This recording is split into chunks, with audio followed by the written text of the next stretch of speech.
రేపు ఆదిలాబాద్లో ప్రధాని మోదీ పర్యటించనున్నారు. 2 రోజుల పాటు రాష్ట్రంలో పర్యటించనున్న ప్రధాని పలు ప్రాజెక్టులను జాతికి అంకితం చేయనున్నారు.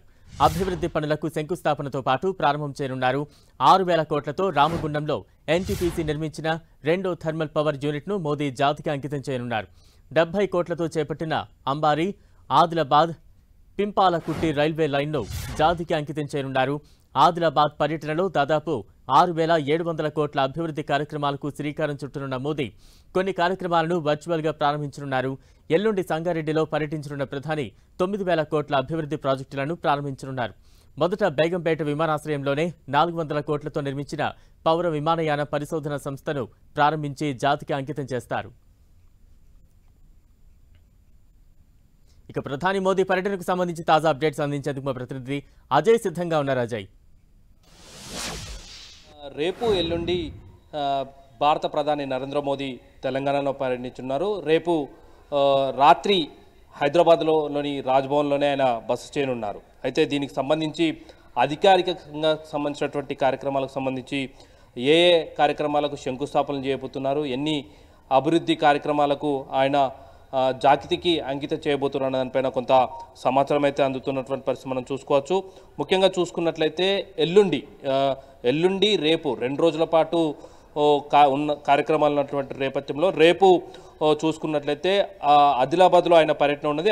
ఆదిలాబాద్లో చూసుకున్నట్లయితే మొత్తం 6,697 కోట్ల పనులకు సంబంధించి ఆయన శంకుస్థాపనలు అదేవిధంగా జాతికి అంకితం చేసే కార్యక్రమాలను ఉన్నటువంటి పరిస్థితి మనం చూసుకోవచ్చు. అందులో భాగంగా చూసుకున్నట్లయితే ఎన్టీపీసీలోని థర్మల్ పవర్ ప్రాజెక్టు 2వ యూనిట్ను 6,000 కోట్లతోటి నిర్మించారు. దీన్ని జాతికి అంకితం చేయనున్నారు. అదేవిధంగా 70 కోట్లతోటి నిర్మించినటువంటి అంబారీ, ఆదిలాబాద్, పీపలంకుట్టి రైల్వే స్టేషన్ విద్యుదీకరణ లైను పూర్తయినటువంటి పరిస్థితి, దీన్ని జాతికి అంకితం చేయనున్నారు. అదేవిధంగా చూసుకున్నట్లయితే శంకుస్థాపనలకు సంబంధించి ఆదిలాబాదు బేలా మధ్య ఉన్నటువంటి NH-353 హైవే ఏదైతే ఉందో దానికి సంబంధించి 32 కిలోమీటర్ల పొడవుకు సంబంధించి 490 కోట్లతో ఆయన శంకుస్థాపన చేయనున్నారు. అదేవిధంగా హైదరాబాద్ భూపాలపట్నం సంబంధించినటువంటి రహదారి విస్తరణ కోసం 136 కోట్లకు సంబంధించి ఆయన శంకుస్థాపన చేయనున్నారు.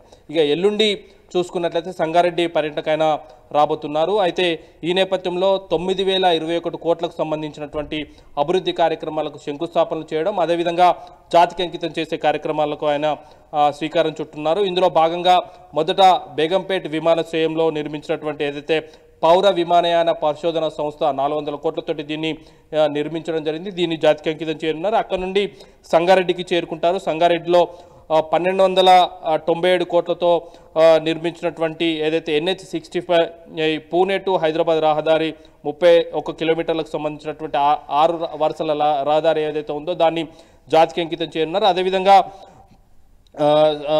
399 కోట్లతో నిర్మించి తలపెట్టినటువంటి NH-765D మెదక్ ఎల్లారెడ్డి మధ్య 2 లైన్ల విస్తరణకు ఆయన శంకుస్థాపన చేయనున్నారు. 500 కోట్లతో NH-765D ఎల్లారెడ్డి రుద్రాపూర్ మధ్య ఉన్నటువంటి 2 లైన్ల విస్తరణకు ఆయన శంకుస్థాపన చేయనున్నారు. జాతికి అంకితం చేసే ప్రాజెక్టుల విషయానికి వస్తే 3,338 కోట్లతోటి Paradip Hyderabad gas pipeline ఆయన జాతికి అంకితం చేయనున్నారు. అదేవిధంగా 1,409 కోట్లతో నిర్మించినటువంటి NH-161 సంబంధించినటువంటి ఏదైతే కంది రామినపల్లి సెక్షన్లో 4 వరుసల రహదారిని ఆయన ప్రారంభించనున్నారు. 323 కోట్లతో పూర్తయినటువంటి మిర్యాలగూడ కోదాడ జంక్షన్లో 2 వరుసల రహదారి. ఇట్లా మొత్తంగా చూసుకున్నట్లయితే 2 రోజుల పర్యటన దాదాపుగా 15,000 కోట్ల ప్రాజెక్టులకు శంకుస్థాపనలు, అదేవిధంగా పూర్తయిన ప్రాజెక్టులను జాతికి అంకితం చేసే కార్యక్రమాలను అయితే ఆయన చేపట్టున్నారు. దీనికి సంబంధించినటువంటి కార్యక్రమాలను నిన్ననే బీజేపీ రాష్ట్ర అధ్యక్షుడు కేంద్ర మంత్రి కిషన్ రెడ్డి కొంత ప్రకటించినప్పటికీ అధికారిక షెడ్యూల్ ప్రకారం రేపు ఉదయం 11 గంటలకు ఆదిలాబాద్లో వచ్చి ఆ తర్వాత మళ్ళీ సాయంత్రం తిరిగి హైదరాబాద్ చేరుకొని రాజ్భవన్లో బస చేసి ఎల్లుండి సంగారెడ్డి కార్యక్రమంలో ఆయన పాల్గొనున్నారు. Balaram, right, thank you Ajay.